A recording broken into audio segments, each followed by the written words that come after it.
this week's challenge. Take a 2003 Mercedes M-Class SUV and turn it into the baddest handicap-friendly vehicle on 4 wheels. New garage, new rules. When built, the monster machine must still appear to be stock. The team will now have $5,000 to spend on parts and be limited to just one freebie. They have 7 days and nights. On the first day, they design. For the next 5, they build. And on the 7th, the Monster Challenge. Now, Jesse drives the new SUV into the new Monster Garage. This German automobile is about to get a monster taste of some good old Yankee ingenuity.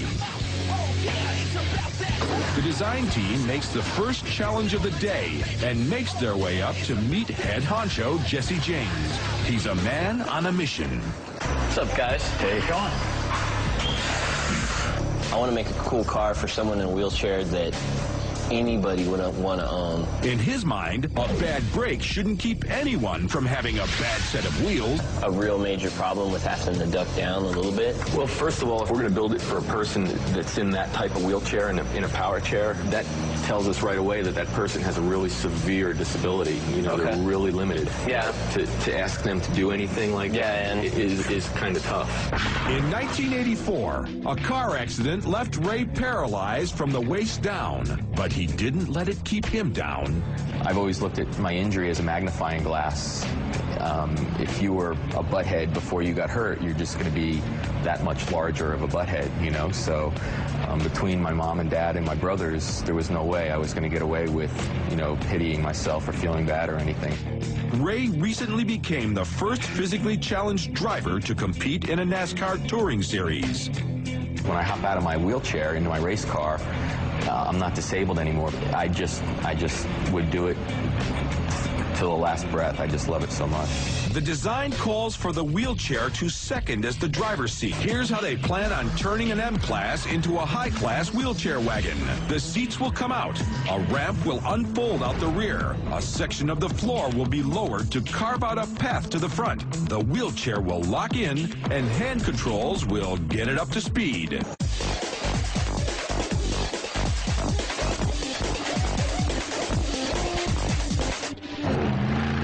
Day 2. The build team walks and wheels into the Monster Garage. There's no diss in these guys, just ability. The team gathers round to hear Jesse's vision for his handicapped dream machine. It's pretty easy. Time for a Teutonic tear-out. Be gentle now. I'll go put this somewhere where it won't get hurt. Cool. How does the one team member from Mercedes feel about this kind of monster manhunt? Team goes under to peel off anything they don't need. First, they blow away the exhaust. Then they tear out the gargantuan gas tank. All right, let's see if we can swing this down some.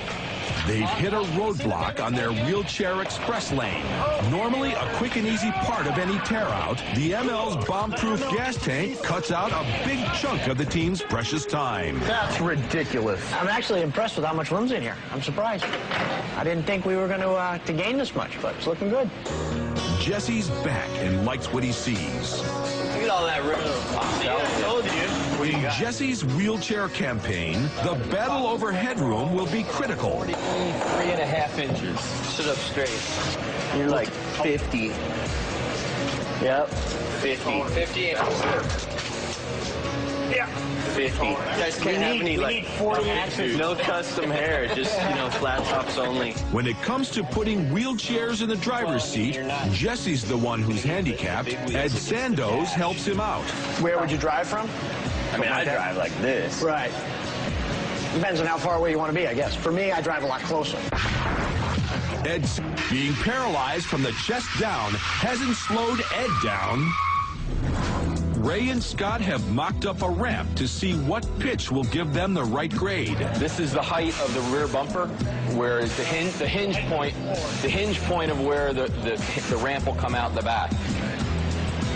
Yeah, see, you can make it up the first 3 feet. It's the next 4 that's going to kill you. To get a lower grade for their ramp, they'll need to lower the rear frame rail.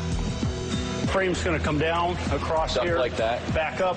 We'll hinge it here. And then it'll all go up in one piece. Warren turns talk into action. He builds and welds into place the new support frame for the lowered rail.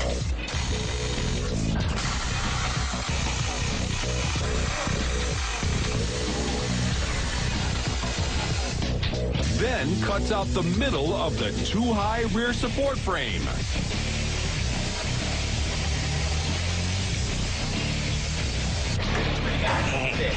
Big tools, big tools.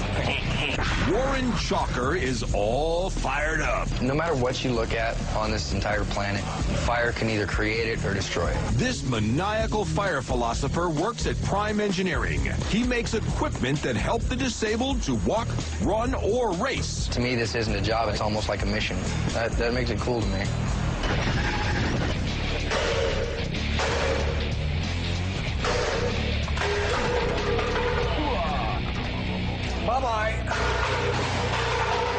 The lowered frame rail gets them up and in, but the battle has just begun. Why can't we drop that diff down a little bit? Driveline angle would be all right, wouldn't it? Yeah, I don't see why not. I mean, as long as it's straight. It's got all sorts of travel.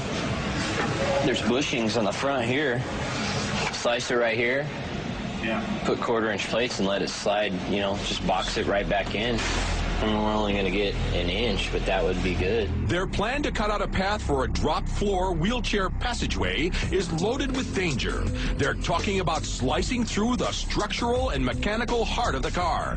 The rear differential, the drive shaft, the transfer case, transmission. No team ever wants to go there, but it's the only way to the front. I think we can definitely gain an inch to play with there.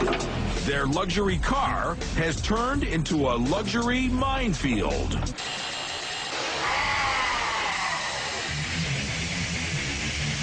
Dropping the entire underbelly of the SUV to gain 1 inch of vertical clearance inside is a grip load of work.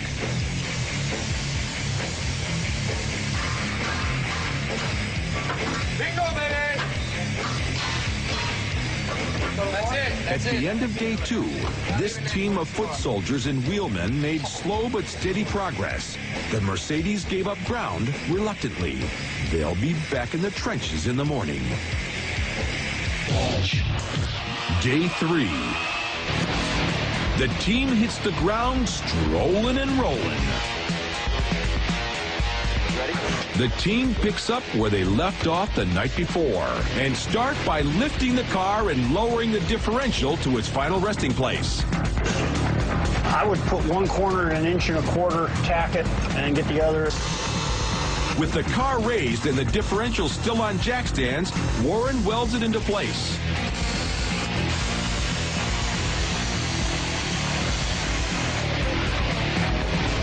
Jesse lays into the four-wheeler's floor with his plasma torch and finishes cutting out and cleaning up the wheelchair path. With the headroom always the issue, they were hoping to drop it at least an inch. How far did you get that thing to drop? An inch? 1 1/4 inch. That's cool. Yesterday's hard work paid off. Minus the steering column, the wheelchair goes in the front for a quick look. What they need to know is how much room above the wheelchair driver's head before the roof becomes a hard hat. My butt to the top of my head. 30 inches. Measure him. Is that Yeah. about the top of my head there? Yeah. What's that? About 35 inches. We just have to go with my original plan and 86 that frame rail. For that extra 6 inches, Jesse wants to cut into the driver's side frame rail. Everything bolted and welded into that car is held in place and balanced by these thick steel beams. A weakened frame rail could derail their handicap